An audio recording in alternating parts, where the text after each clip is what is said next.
সরবরাহ স্বাভাবিক রয়েছে। সরকারের এমন দাবির মাঝেও রাজধানীর ফিলিং স্টেশনগুলোতে তেলের জন্য গাড়ির দীর্ঘ লাইন। ঘণ্টার পর ঘণ্টা অপেক্ষায়ও চাহিদা মতো তেল না পাওয়ার অভিযোগ গ্রাহকদের। পেট্রোল পাম্প কর্মকর্তারা বলছেন, গ্রাহকদের আতঙ্ক ছড়ানো এবং মজুদের মানসিকতা বন্ধ না হলে কমবে না জ্বালানি তেলের এই অস্থিরতা। রিপোর্ট করছেন শুভ মাহফুজ। লম্বা লাইনে দীর্ঘ অপেক্ষা। কয়েক সপ্তাহ ধরেই এমন ভোগান্তিতে জ্বালানি তেল কিনতে হচ্ছে রাজধানীর মোটরসাইকেল ও প্রাইভেট কার চালকদের। টিকিট না হলে তেল পাবেন না। রাজধানীর পরিবাগে মেঘনা পেট্রোল পাম্পে তেল সরবরাহ স্বাভাবিক হলেও লম্বা লাইন। কয়েক ঘন্টা অপেক্ষা করেও চাহিদা মতো তেল না পাওয়ার অভিযোগ অনেকের। আমি সকাল 10টায় সিরিয়াল দিছি, কাটাপুর পর্যন্ত ছিল। হ্যাঁ, সকাল 10টায়, 1:45 বাজে এই টাইম পর্যন্ত আমরা সিরিয়াল দাঁড়িয়েছিলাম। দীর্ঘ 2 ঘন্টার মতো সিরিয়ালে ছিলাম। তারপরে আমি 600 টাকার তেল পেয়েছি এইমাত্র। আমাদের দাবি, আমাদের আনলিমিটেড তেল দেওয়া হোক। 450 টাকা নেওয়ার পরে ফুল হয়ে গেছে। আমি তো প্রয়োজন ছিল না ভাই। আমি রাইড শেয়ার করি। আমি কালকে রাত্রে 1 ঘন্টা 45 মিনিট পাম্পে ছিলাম, যার কারণে আমি তেল পাই না। আজকে আমি তেল নিয়েছি যাতে আমি 4 দিন চালাইতে পারি। আমি রাইড শেয়ার করি। তেল দাঁড়াই নিতে আসছে সবাই, ট্যাঙ্কি অলমোস্ট 70% ফুল।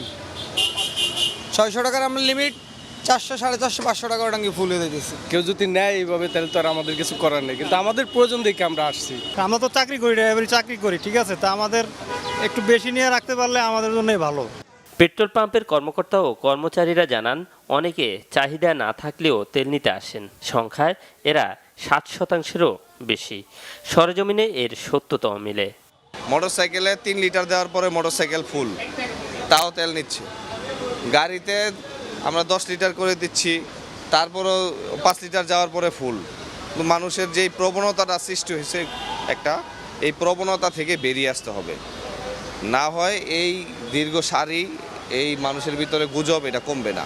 পেট্রোলের 100% এবং অকটেনের 80% দেশে উৎপাদন হলেও গ্রাহকদের আতঙ্ক ও উদ্বেগকে বর্তমান সংকটের জন্য দুষছেন পেট্রোল পাম্প ওনার্স অ্যাসোসিয়েশনের প্রেসিডেন্ট। অকটেন প্রায় 1,500 টন দিচ্ছে গভর্নমেন্ট পার ডে, 1,500 টন। এটা অরিজিনাল চাহিদা 1193 টন, ওনারা তো প্লাস করছে। এখন অলমোস্ট 1,500 টন তেল দিচ্ছে প্রতিদিন।